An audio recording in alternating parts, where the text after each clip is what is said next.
సమృద్ధిని బట్టి, నీ జీవాన్ని బట్టి నీకు వందనాలయ్యా. నా కన్నీరంతా తుడిచి అన్న తల్లిలాగా ఆదరించావయ్యా, నీకు వందనాలని చెబుదాం.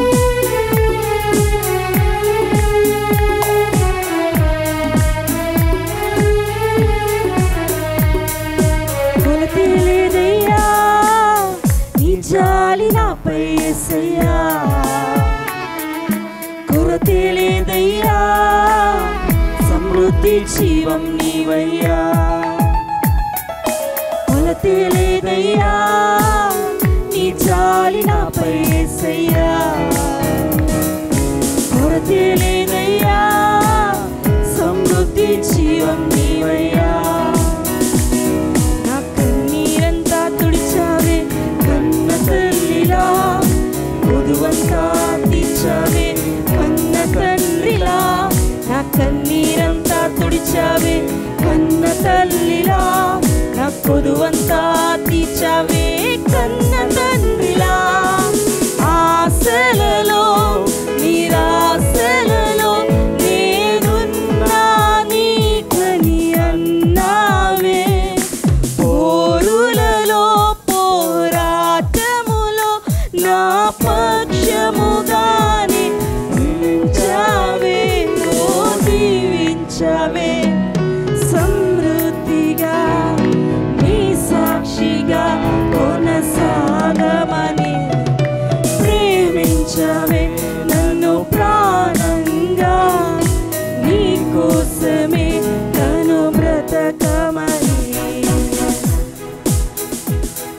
వన్ లాస్ట్ టైం మనందరం కలిసి స్వరం ఎత్తి దేవా ఎంత దీవించావయ్యా. మ్యూజిక్ని తగ్గించి మన స్వరాలతో దేవుని స్తుతిద్దాం. ఎవరిని మౌనంగా ఉండడం దేవుడు ఇష్టపడట్లేదు. The purpose of coming into the Lord's church is to worship Him for who He is in your life. ఆయన నీ బ్రతుకులో ఏమై ఉన్నాడో ఆయన దాన్ని బట్టి మీరు ఆరాధించాలి. మౌనంగా ఉండడం దేవునికి ఇష్టం ఉండదు. దయచేసి దేవుని పేరిట కోరుతున్నాను, చక్కగా అందరం దేవా ఎంత దీవించావయ్యా, సమృద్ధితో నింపావయ్యా, ఈ బ్రతుకుని ఇచ్చావయ్యా, నీకు వందనాలని చెప్దాం. మరొకసారి shall we all sing it again? దీవించావే సమృద్ధిగా. మిగిలిన స్వరం ఎత్తి పాడదాం. ఏక స్వరముతో ఆరాధిస్తే దేవుని దూతలు లాగా మనం ఉంటాం. నన్ను ప్రాణంగా నీ కోసమే బ్రతకమని. మరొకసారి దీవించవే సమృద్ధిగా నీ సాక్షిగా కొనసాగమని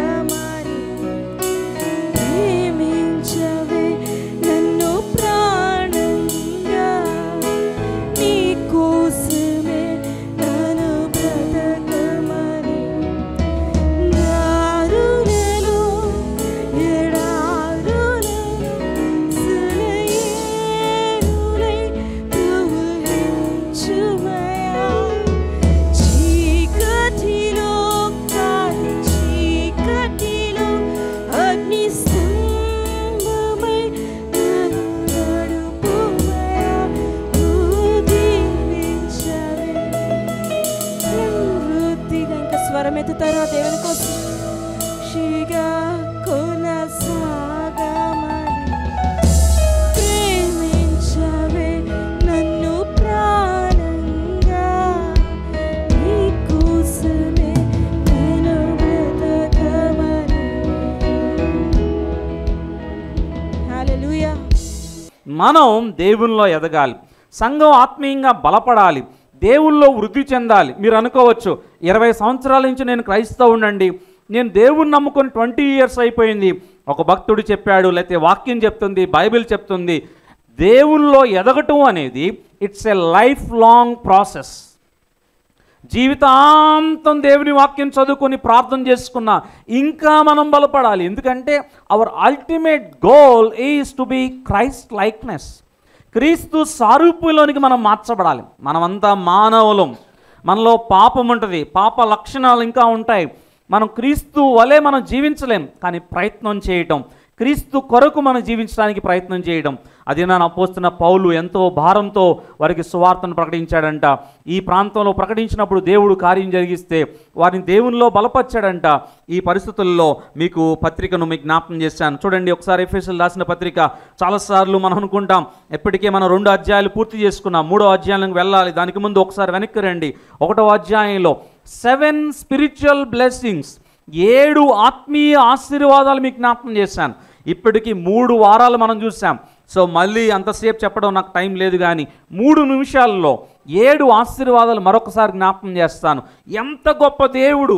ఆశీర్వాదం అంటే జీతం పెరగటం, ఆశీర్వాదం అంటే 2 స్థలాలు కొనుక్కుంటే 3 స్థలాలు అవటం, ఆశీర్వాదం అంటే ఇదే అనుకుంటాం. సహజంగా మన తల్లిదండ్రులు మనకు నేర్పించింది, లేకపోతే మనం విన్న బోధ, ఇప్పటికీ మనం వింటున్న బోధ అదే ప్రాస్పెరిటీ గాస్పల్.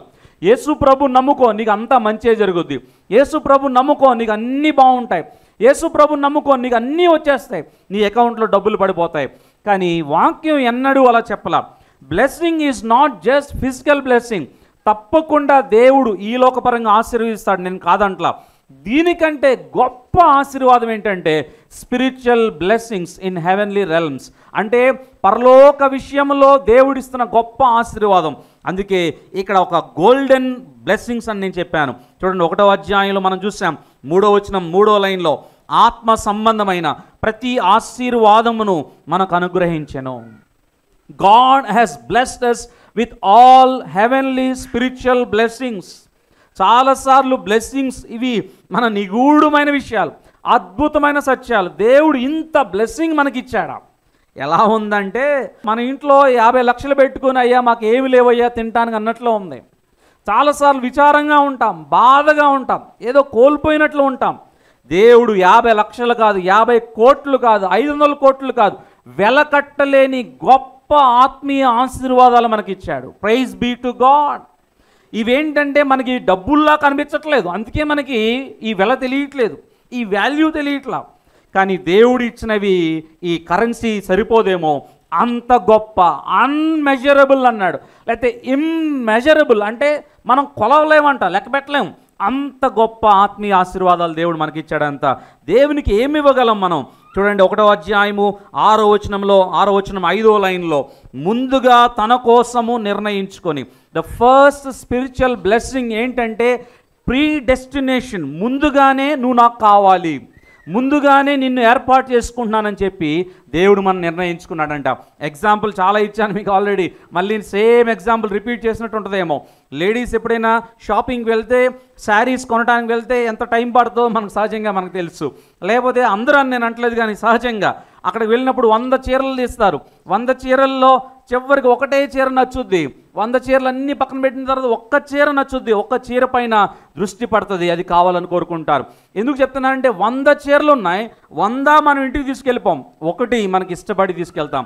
ఎందుకు చెప్తున్నానంటే 800 కోట్ల జనాభాలో దేవుడు నిన్ను కావాలని దేవుడు సెలెక్ట్ చేసుకున్నాడంట. గట్టిగా చప్పట్లు కూడా దేవుని మహిమపడతామా? ఎంత అద్భుతమైన దేవుడు! మనలో ఏముంది సెలెక్ట్ అవ్వడానికి? మనలో ఏముంది ఆయన నిర్ణయించుకోవడానికి? మనం ఏమైనా బెస్ట్ పీపుల్మా? మనలో ఏ పాపం లేదా? కానీ without any of our involvement, మన ఇన్వాల్వ్మెంట్ ఏమీ లేకుండా యేసుక్రీస్తు వారు మొదటి స్పిరిచువల్ బ్లెస్సింగ్ ఏంటంటే నువ్వు నాకు కావాలి, నువ్వు నా కుమారుడివి, నువ్వు నా కుమార్తెవి, ఐ హ్యావ్ చోజన్ యూ అని దేవుడు నిర్ణయించుకున్నాడంట. రెండవది చూడండి, అదే 6వ వచనం లాస్ట్లోకి రండి.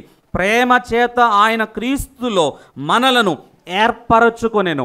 మొదటిగానేమో ఒక నిర్ణయానికి ఆయన వచ్చాడు, రెండవదిగా ఏర్పాటు చేసుకున్నాడు. Pre destination. మనం చాలామంది ఏమనుకుంటారంటే నేనేదో పాపాలు ఒప్పుకున్నాను, నేనేదో చాలా మంచిగా ఉన్నాను, అందుకే దేవుడు నన్ను కోరుకున్నాడు. నెవర్. 1% కూడా దేవుని దృష్టిలో మనం పనికిరాము, మనం యోగ్యులం కాదు. భక్తుడు అంటున్నాడు మీ నీతి మురికి గుడ్డలు లాంటిది. మనం నీతి పరులు అనుకుంటా ఉంటాం చాలాసార్లు. చిన్నప్పటి నుంచి గుడికి వెళ్తానండి, పాటలు పాడతానండి, ప్రార్థన చేస్తానండి, వాక్యం చదువుతాను. అస్సలు మన నీతి దేవుని దగ్గరికి మనం సరిపోదు, మనం యోగ్యులం కానే కాదు. మన నీతి మురికి గుడ్డలు లాంటిది. కానీ దేవుడు ఏం చేశాడంటే ప్రీ డెస్టినేషన్, ముందుగానే నిర్ణయించుకున్నాడు. రెండవ స్పిరిచువల్ బ్లెస్సింగ్ ఏర్పాటు చేసుకున్నాడు, చోజన్. మూడోది వెళ్ళిపోండి 7వ వచనం చూడండి. కృపా మహదైశ్వర్యాన్ని బట్టి, సెకండ్ లైన్, ఆయన రక్తము వలన మనకు విమోచనము. మూడవ స్పిరిచువల్ బ్లెస్సింగ్ ఆయన ఏం చేశాడంటే విమోచించాడంట. ఫ్రీడమ్ అంటే రిడెంప్షన్, లిబరల్ చేశాడంట. నువ్వు చైన్స్లో ఉన్నావు. ఏ చైన్స్? బాండేజ్. ఏ బాండేజ్? పాపం అనే బాండేజ్. బంధకంలోనే ఉన్నాం. బంధకాల నుంచి ఆయన విడిపించాడంట. విమోచనము అంటే విడుదల. దేవుడు మనకిచ్చిన విడుదలను బట్టి దేవుని స్తుతించండి. నాలుగవ స్పిరిచువల్ బ్లెస్సింగ్ అదే లైన్లో, మన అపరాధములకు క్షమాపణ. నాలుగోది యేసుక్రీస్తు వారు ఇచ్చిన ఫోర్త్ స్పిరిచువల్ బ్లెస్సింగ్ ఏంటంటే ఫర్గివ్నెస్. మనం ఎవరినైనా క్షమించాలంటే చాలా కష్టంగా ఉంటుంది. అన్నీ గుర్తుపెట్టుకుంటూ ఉంటాం, మనసులో పెట్టుకుంటాం. దేవుడు అలా కాదు. మన గురించి మనసులో పెట్టుకోవాలంటే కొన్ని కోట్ల పాపాలు ఉన్నాయి మనలో రోజు 10 అన్నా చేస్తాం మినిమం. దేవుడు లెక్క పెట్టుకుంటూ రావాలంటే ఎన్నో వందల పాపాలు అట్లా ఉంటాయి, పెండింగ్లో ఉంటాయి. మనం అసలు పరలోకానికి వెళ్ళడానికి సరిపోం, డైరెక్ట్గా నరకానికి వెళ్ళాలి. కానీ యేసుక్రీస్తు వారు ఏమనుకున్నారంటే వాటన్నిటిని యేసుక్రీస్తు వారి యొక్క రక్తం చేత ఆయన మనల్ని క్షమించారు. What a wonderful God! ఎంత గొప్ప దేవుడు ఆయన. మనం ఎంత స్తుతించినా తక్కువే. నాలుగవది క్షమాపణ. ఐదవది చూడండి 12వ వచనంలో, 12వ వచనం 4వ లైన్లో, ఆయన యందు స్వాస్థ్యముగా ఏర్పరచను. మనం ఆయన స్వాస్థ్యం అంట. ఇంగ్లీష్లో ఇన్హెరిటెన్స్. తల్లిదండ్రులకి 20 లక్షల ఆస్తి ఉంటే, 2 పిల్లలుంటే 10 లక్షలు బాబుకి 10 లక్షలు పాపకి రాస్తారు స్వాస్థ్యాన్ని. స్థలాలు ఉంటే 2 స్థలాలు, ఒక స్థలం వాళ్ళకి కరెన్సీ నగర్లో, ఒక స్థలం వెటర్నరీ కాలనీ, ఇద్దరికి డివైడ్ చేస్తారు. స్వాస్థ్యం, కొన్ని కోట్ల ఆస్తి పిల్లలకి స్వాస్థ్యంగా వేస్తారు. ఎందుకంటే తమ సొంత పిల్లలు, కన్న బిడ్డలు. యేసుక్రీస్తు వారు ఒక నిర్ణయం తీసుకున్నారంట, నువ్వు నేను, అయితే మీరు నేను, మనం ఆయన స్వాస్థ్యం అంట. Praise be to God. మనల్ని ఆయన స్వాస్థ్యంగా చేసుకున్నాడంట. వీళ్ళు నా బిడ్డలు, నా సొత్తు, నాకు చెందిందంతా వీరికి చెందుతుంది. ఎంత తల్లిదండ్రులు మనకు ఆస్తి రాసి ఇచ్చినప్పుడు ఎంత హ్యాపీగా ఉంటాం, ఎంత సంతోషంగా ఫీల్ అవుతాం. అఫ్కోర్స్ మా తల్లిదండ్రులకి అయితే ఆస్తులు ఏమి లేవు, కేవలం సేవ తప్ప ఆస్తులు ఏమి లేవు. ఉండటానికి ఇల్లు కూడా ఇప్పటివరకు లేదు, సొంత ఇల్లు. కేవలం దేవునిపైన ఆధారపడడం, అది మీలో చాలామందికి తెలుసు. కానీ ఆస్తులు ఉన్న వారికి ఉంటుంది. ఎన్ని గొడవలు జరుగుతున్నాయి, ఎంత టెన్షన్ ఉంటుంది చివరిలో. కానీ ఇక్కడ చెప్తున్న విషయం ఏంటంటే దేవుడు మనల్ని స్వాస్థ్యంగా ఏర్పాటు, అంటే దేవునికి చెందినవన్నీ మనవే. ఎంతకంటే ఆశీర్వాదం ఏం కావాలి? 5వ ఆశీర్వాదము స్వాస్థ్యం. 6వది చూడండి 13వ వచనం లాస్ట్ లైన్లో, మీరు వాగ్దానము చేయబడిన ఆత్మచేత ముద్రింపబడితిరి. You are sealed by the Holy Spirit. మామూలుగా సీలింగ్ కాదు ఇది. ఒక సీలింగ్ వేస్తే బయటికి వెళ్ళిపోయేది కాదు. పరిశుద్ధాత్మ చేత మీరు ముద్రింపడ్డారంట. మీరు పరిశుద్ధాత్మ చేత మీరు ముద్రింపడ్డారు. పరిశుద్ధాత్మ మీలో ప్రవేశించింది అనే విషయాన్ని మీరు జ్ఞాపకం చేసుకోవాలి. 7వది చివరిది చూడండి లాస్ట్ లైన్లో, ఈ ఆత్మ మన స్వాస్థ్యమునకు సంచకరువుగా ఉన్నాడు. పరలోక రాజ్యం చేరుకునే వరకు కూడా దేవుడు మన స్వాస్థ్యానికి ఆయన సంచకరువు అంటే గ్యారంటీగా ఉన్నాడు. మీకు ఆల్రెడీ చెప్పాను నేను, ఒక ఈఎంఐతో కారు తీసుకోవాలంటే డౌన్ పేమెంట్ కట్టాలి. డౌన్ పేమెంట్ కడితే మిగతాది మనం కట్టడానికి అవకాశం ఉంటుంది. డౌన్ పేమెంట్ కట్టి ఏమని చెప్తున్నామంటే తప్పకుండా మిగతాదంతా కూడా కడతానని. పరిశుద్ధాత్మను మనం సంచకరువుగా ఇచ్చాడు. ఏంటంటే తిరిగి వచ్చి నేను మిమ్మల్ని తీసుకువెళ్తాను, అప్పటి వరకు నా ఆత్మ మీతో కూడా ఉంటుంది. ఎంత గొప్ప ఆశీర్వాదం! 7 స్పిరిచువల్ బ్లెస్సింగ్స్. ఎఫ్ఎస్సి సంఘం చాలా ఆశ్చర్యం. ఒక విగ్రహారాధన, అన్యులు దేవతలను ఆరాధిస్తూ డయానాను ఆరాధిస్తున్న వారు యేసు ప్రభుని నమ్ముకున్న తర్వాత చాలా కొత్తగా అడుగులు వేస్తున్నారు. ఆత్మీయ స్థాయిలో పరిపక్వత రావడానికి పరిశుద్ధాత్మ దేవుడు పౌలు ద్వారా నేర్పించిన 7 ఆత్మీయ ఆశీర్వాదాలు మనం చూసాం. తర్వాత చూడండి 15వ వచనంలో అంటాడు, 15వ వచనం 1:15లో, ప్రభువైన యేసునందలి మీ విశ్వాసంను గూర్చి పరిశుద్ధులందరి ఎడల మీరు చూపుచున్న విశ్వాసం, కింద ఫుట్ నోట్లో ప్రేమను గూర్చి నేను వినినప్పటి నుండి దేవునికి కృతజ్ఞతాస్తుతులు చెల్లించున్నాను. మీరు నూతన యేసు ప్రభుని తెలుసుకున్నారు. కానీ hats off and great job dear Ephesian church, you are doing a great job. అదేంటంటే నేను మిమ్మల్ని గుర్తుపెట్టుకున్నప్పుడల్లా దేవునికి కృతజ్ఞతాస్తుతులు చెల్లిస్తున్నాను. 2 విషయాలు, 1 మీ విశ్వాసము, 2 మీ ప్రేమ. సంఘములో ప్రాముఖ్యమైనది ఏంటంటే దేవుని ఎడల విశ్వాసం.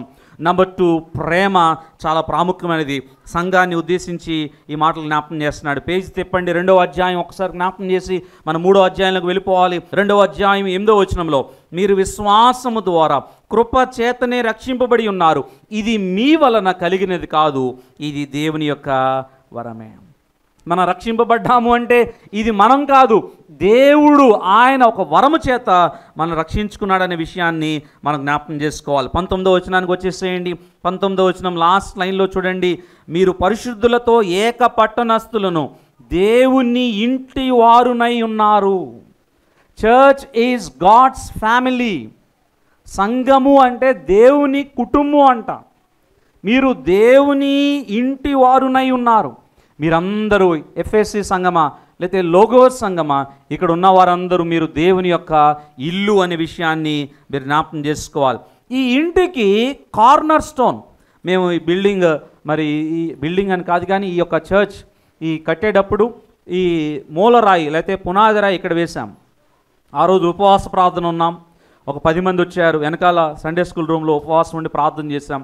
ప్రార్థన చేసి టాపీ మేస్త్రి వచ్చినప్పుడు చాలా ప్రార్థనాపూర్వకంగా కొబ్బరి నూనె తీసుకొని ప్రార్థన చేసి ఈ మూలరాయి లేకపోతే పునాది రాయి ఇటువైపు వేసాం. ఇక్కడి నుంచి స్టార్ట్ అయింది మూలరాయి. ఎందుకు చెప్తున్నానంటే మనందరికీ తెలుసు ఈ విషయం, జ్ఞాపకం చేస్తున్నాను. మూలరాయి లేకపోతే పునాది రాయి ఈజ్ వెరీ ఇంపార్టెంట్.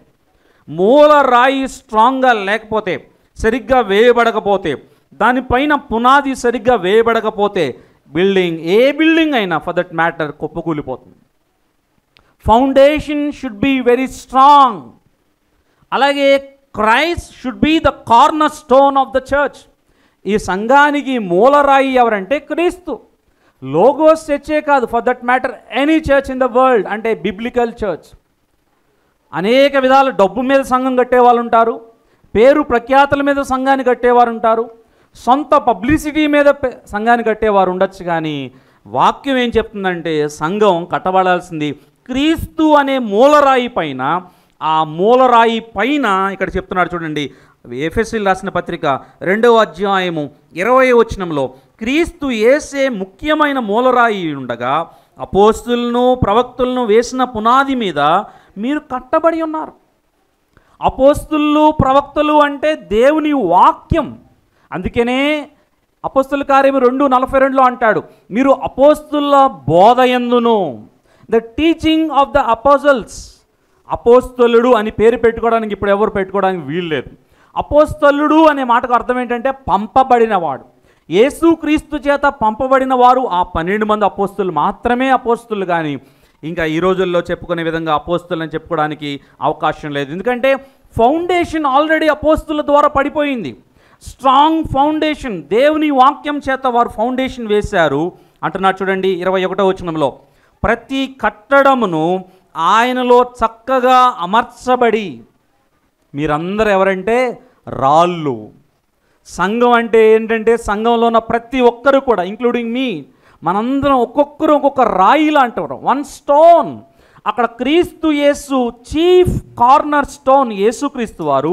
అలాగే దానిపైన పునాది అపోస్తులు. దాని తర్వాత ప్రతి రాయి చక్కగా అమర్చబడి. ఇట్లా స్టార్ట్ చేశాం, ఒక రోజులోనే ఆల్మోస్ట్ ఇదంతా కట్టేశారు. నెమ్మదిగా కట్టుకుంటూ వెళ్ళారు.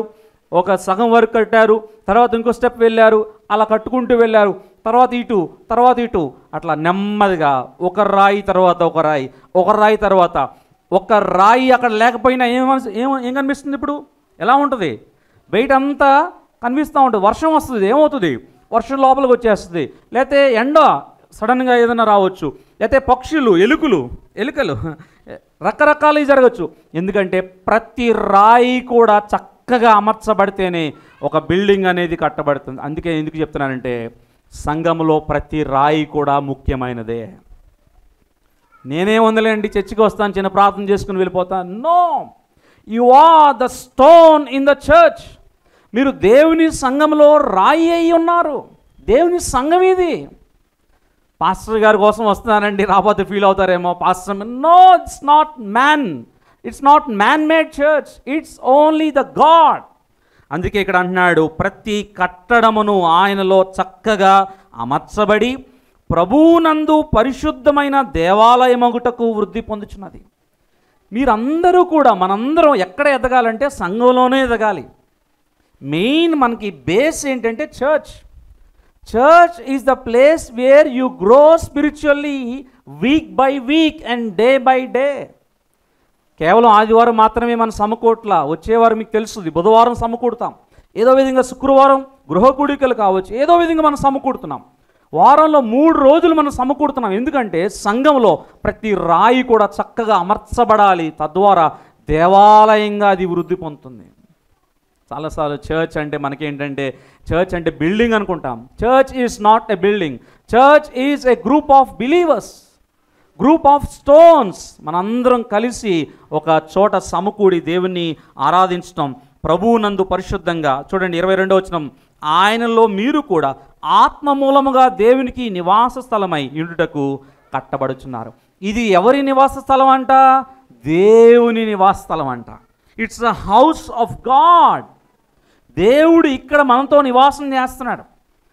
దేవుణ్ణి ఆరాధించువారు ఆత్మతోనూ సత్యముతోనూ మనం ఆరాధించాలి. ఇది దేవుని నివాస స్థలం. దేవుడు ఇక్కడ ఉన్నాడు, దేవుడు మనతో ఉన్నాడు, ఆయన మనతో ఉండటానికి ఇష్టపడుతున్నాడు. ప్రభు సన్నిధిలో ఎంత గొప్ప ఆనందం, ఎంత గొప్ప సంతృప్తి. ఆయన మనతో ఉండటం ఎంత గొప్ప ఆదరణ, నెమ్మది, ధైర్యము, బలం మనకి. ఈ సంఘం గుర్తుపెట్టుకోవాలి ఈ విషయం అని అపోస్తలుడైన పౌలు ఎఫెసీ సంఘాన్ని ఉద్దేశించి మాట్లాడుతున్నాడు. 2 అధ్యాయాలు మనం పూర్తి చేసుకున్నాం. ఈరోజు క్లుప్తంగా 3వ అధ్యాయాన్ని మీ ముందు ఉంచాలని నేను ఆశపడుతున్నాను. ఇదంతా చెప్పిన తర్వాత 3వ అధ్యాయం మాట్లాడుతున్నాడు. చూడండి, ఎఫెసీ రాసిన పత్రిక 3వ అధ్యాయం. ఈ హేతువు చేత అంటే 2వ అధ్యాయం అంతా అర్థం అవ్వాలి. వెంటనే 3వ అధ్యాయం సడన్గా తీసి చదివితే మనకు అసలు నో అసలు ఆ మీనింగ్ క్యాచ్ చేయడం కూడా కష్టం. ఎందుకంటే ఈ హేతువు చేత అంటే ఫర్ దిస్ రీజన్, ఇదంతా చెప్పాను చూడండి, ఇదంతా మీరు మనసులో పెట్టుకోండి. ఈ కారణము చేత ఇదిగో అన్యజనులైన మీ నిమిత్తము క్రీస్తు యేసు యొక్క ఖైదీనైన పౌలను నేను ప్రార్థించుచున్నాను. ఇది చదువుతుంటే నాకు చాలా ఆశ్చర్యంగా అనిపించింది. మీరు చదివారా? ఏమైనా గమనించారా? పోనీ ఎవరి ఖైదీ అయినా? ఎవరు అరెస్ట్ చేశారు? వాక్యం కాదు, అసలు ఎవరు అరెస్ట్ చేశారు? రోమన్ గవర్నమెంట్, లేకపోతే రోమా ప్రభుత్వం. ఎవరు ఖైదీగా పెట్టుకున్నారు ఈయన్ని? అక్కడున్న చక్రవర్తి, రాజు, ఎంపరర్ ఎవరైతే వాళ్ళు, నీరో చక్రవర్తి లాస్ట్ స్టేజ్లో ఎస్పెషల్లీ. ఎవరి ఖైదీ అవుతాడు ఈయన? Prisoner of Rome. కానీ ఇక్కడ ఏమంటున్నాడు? క్రీస్తు యేసు యొక్క ఖైదీనైన పౌలను నేను ప్రార్థించుచున్నాను. Every situation in life without God's permission nothing will happen in our life. నువ్వు వెళ్ళి జైల్లో ఉన్నా, ఒకవేళ మంచి పని చేత అది దేవుడే నేను పంపించాడు అనుకోవాలి. ఒకవేళ నువ్వు శ్రమల్లో ఉన్నా, ఇబ్బందుల్లో ఉన్నా, ఎలాంటి పరిస్థితుల్లో ఉన్నా దేవుడు ఎలవ్ చేశాడు అనుకోవాలి. కానీ ఏంటి పరిస్థితి? నేను వాక్యం చెప్తే తీసుకెళ్ళి జైల్లో పడేశారు, నేను ఇంక వాక్యం చెప్పనులే, ఎంత అవమానమా, తిండి లేక నన్ను లోపల చీకటి గదిలో పడేశారు అనుకోవచ్చు. అని అన్నాడు, అక్కడ కూర్చొని మళ్ళీ మాటలు రాస్తూ అన్నాడు, క్రీస్తు యేసు యొక్క ఖైదీనైన నేను ప్రార్థించుచున్నాను. 3వ అధ్యాయం it's a prayer of Paul. పౌలు యొక్క బలమైన ప్రార్థన. ఆ ప్రార్థన చెప్పి ప్రార్థన చేయాలనుకున్నాడు. కొన్నిసార్లు ఎవరైనా వచ్చి ప్రార్థన చేయండి అంటే ప్రార్థన చేసే ముందు ఒక మాట చెప్తానని అంటారు సహజంగా. ఎవరైనా కొన్ని మీటింగ్స్లో మనం చూస్తాం. ఇక్కడ ప్రార్థన చేయడానికి ప్రార్థన స్టార్ట్ చేస్తున్నాడు సహజంగా, మళ్ళీ ఒక మాట చెప్తాను అన్నాడు. ఒక మాట అంటే ఒక మాట కాదు, 13వ వచనం వరకు వెళ్ళిపోయాడు. 2వ వచనం నుండి 13వ వచనం వరకు ఒక మాట చెప్తానని చెప్పేసి 14వ వచనంలో నుంచి ప్రార్థన చేస్తున్నాడు. అంటే ఈ మాట చెప్పకుండా నేను ప్రార్థన చేయలేనని చెప్పి ఒక మాట చెప్తున్నాడు. బైబిల్లో లెంగియస్ట్ పారాగ్రాఫ్స్లో ఇదొక పారాగ్రాఫ్. ఒకటి చెప్పాను, మీకు గుర్తుందో లేదో, ఎఫెసీయులకు రాసిన పత్రిక 1వ అధ్యాయము 3 నుండి 14 వచనాలు గ్రీకులో ఫుల్ స్టాప్ కామాలు కూడా లేవు, ఒకే ఒక పారాగ్రాఫ్. అదే రీతిగా ఇది కూడా అంతే. ఇక్కడ కూడా 3వ అధ్యాయం 1 నుంచి 13 వచనాల్లో ఒక్క మాట చెప్తాను మీకు. ఈ మాట ఒక్క మాట మీరు వినండి, నేను మీకోసం ప్రార్థన చేస్తున్నానని చెప్పి ఆ మాటలు రాశాడు. ఒక ఇంపార్టెంట్ పాయింట్ ఇక్కడ చెప్తున్నాడు చూడండి. 2వ వచనం చూడండి.